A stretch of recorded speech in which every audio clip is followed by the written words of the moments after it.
Good evening, everyone. This is Rebecca with Red True Crime. So I'd like to welcome you back to the Red True Crime channel, where we deep dive into the darkest stories that haunt our world. I'm your host, Rebecca, and which you already know that because I already introduced myself. And today we're uncovering a heartbreaking case that has rocked a college community and left a families in agony for nearly 3 years. This is the story of Kanacha Turner and Ronald Lee Spires. I'm sorry, Ronald Lee Snipes, not Spires. I apologize. So, Kenecha Turner was a bright, ambitious young woman whose life was stolen in a hail of bullets at an off campus party. But just days ago, a breakthrough, an arrest, and that might actually finally bring justice to the family and to all the friends of the people who died at that party. But if you're new here, hit that subscribe button and ring the bell so you never miss a chilling update. So we're gonna get into it right now. So Kenecha, and I hope I'm saying her name right. Kenecha Delane Turner, affectionately known as Nene, was born May 7th, 2003 in Statesville, North Carolina. And this is her right here. That is her. Now, from a young age, she was the kind of kid who lit up every room, kind, funny, smart, and always wearing that infectious smile. And her mom, Latoya Rucker, described her as a hustler with big dreams. Kanecha balanced school, sports, and jobs like a pro. She graduated from Statesville High School in the top 10% of her class, which is not easy to do, earning honors and even induction into the National Beta Club. But basketball, that was her passion. Starting in elementary school, she played for the rec teams and AAU squads in her high school Lady Greyhounds, snagging awards like Best Rebounder. Track and dance were her side gigs too. And when it came time for college, North Carolina A&T State University was her dream school. And as a sophomore majoring in business management, she was on a track to become an entrepreneur, maintaining a solid GPA and even getting nominated for the National Honor Society, which is huge in college. That's absolutely huge. So, Kanecha wasn't just about herself. She was a big sister to a bunch of siblings, a loyal friend, and someone who always had your back. Her mom said it best: "Some people wait a lifetime to meet their favorite player. I raised mine." That's sweet. Tragically, all of that was potentially cut short on a night that should have been full of fun. But Kanecha wasn't alone in her tragedy. The shooting also claimed the life of 15-year-old Ronald Lee Snipes II, known to some as Ronaldo Lee Snipes. Born and raised in Greensboro, Ronald Lee was a freshman at James B. Dudley High School. Let's see, just starting his high school journey, and described by those who knew him as a young teen full of life. He was tragically caught in the crossfire at the same event. Details about Ronald Lee's passions and dreams are less publicized, but his loss devastated his family nonetheless and the community. He passed away on October 25th, 2022, the same night as the shooting, leaving behind grieving loved ones. His funeral was held on November 7th, 2022, at St. Mark United Holy Church in Greensboro, with interment at Forest Lawn Memorial Park. Though an arrest has been made in Kanecha's case, justice from Ronald Lee remains elusive, with his killing still under active investigation. So it was October 25th, 2022, homecoming week at North Carolina A&T, which, if you're not from here, you have no idea how huge this thing is. It is massive. It is, I was told, the number one revenue maker for the city of Greensboro. So the campus was buzzing with energy, but this wasn't an official event. We're talking an unsanctioned block party in the 900 block of Circle Drive, an off-campus apartment complex packed with hundreds of students and locals dancing, laughing, and letting loose, which these are all over town. Kanecha wasn't even really at the party. According to her mom and roommate, she was sitting in a car across the street with friends, ready to head out early. Then around 11:30 p.m., all hell broke loose. Gunshots rang out, targeting cars in the area, and in a panic, Kanecha and her friends bolted from the vehicle, running towards the crowd for safety. but in the chaos, she was hit. Eyewitnesses described pure pandemonium, screams, people scattering, multiple shooters possibly involved. Kanecha collapsed near the party, and despite being rushed to the hospital, she passed away the next morning on October 26th, and she was just 19 years old. Ronald Lee was also at the scene, though details of his exact location remain unclear. He was fatally wounded in the barrage, becoming the second victim that night. In total, 6 people were shot, 4 survived with injuries, but Kanecha and Ronald Lee did not. The Greensboro Police Department jumped on it as a homicide case, offering a $5,000 reward for tips. Surveillance footage, ballistics, and witness statements, they had it all, but no arrest. For years, the case went cold, leaving families tormented.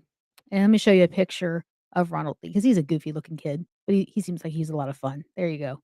There's Ronald Lee, and there's Kanecha.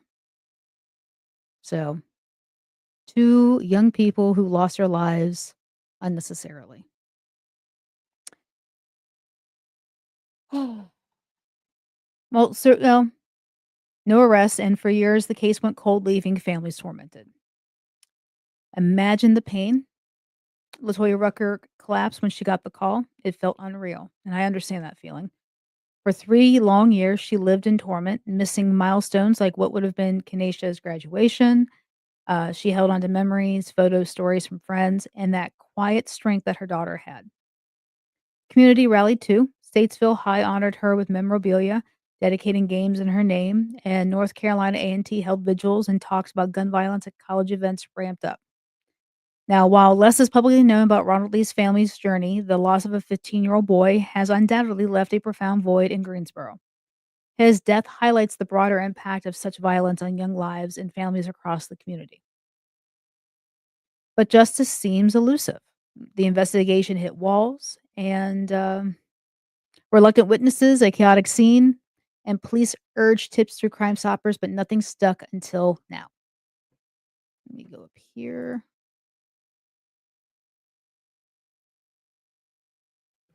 Let's see. Now, let me say this about Crime Stoppers. They get a lot of tips.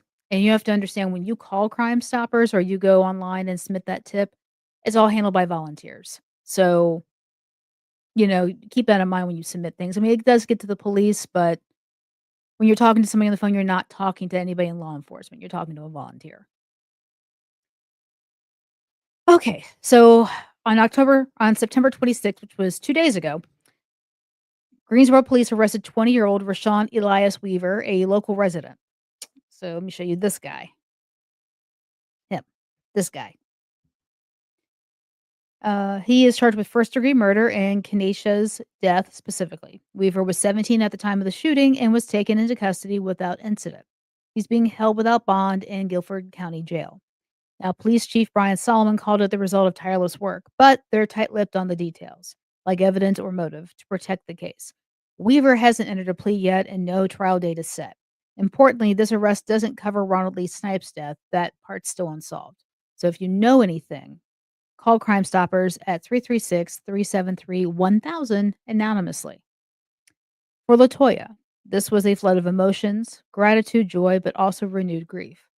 Her death will not be in vain, she said. It's a step toward closure, but questions linger. Was it random? Was it targeted? Were there accomplices? And for Ronald Lee's family, the wait continues. So let me say this. Um, this case reminds us how gun violence shatters lives in an instant, especially in places meant for celebration. Kanacia Turner and Ronald Lee Snipes were more than victims. They were young people with futures stolen. And what do you think? Will this lead to full justice? And drop your thoughts in the comments below. And if you have tips on unsolved cases, share them safely. So I will say this.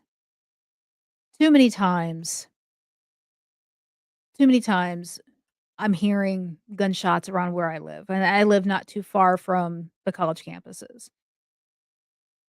These kids, and it seems like anymore, it's 17, 18, 19, 20-year-old kids that are doing these crimes, that are going around shooting people. 4th of July, we had an incident. It was a big block party downtown. It was great, a lot of families, and 2 kids started opening fire on other kids in the park. 2 kids were shot, and these are kids they weren't even aiming at. What's the point of that? Whatever happened to the good old days where you just beat somebody down because you got into a disagreement? Why do you have to bring a gun to the thing? I don't understand that. But this girl had a lot of promise, a ton of promise. And now we'll never know where that would have gone because somebody decided to shoot somebody else. It's a sad situation. But for her family, I'm happy that they've caught somebody that they believe is involved in her death.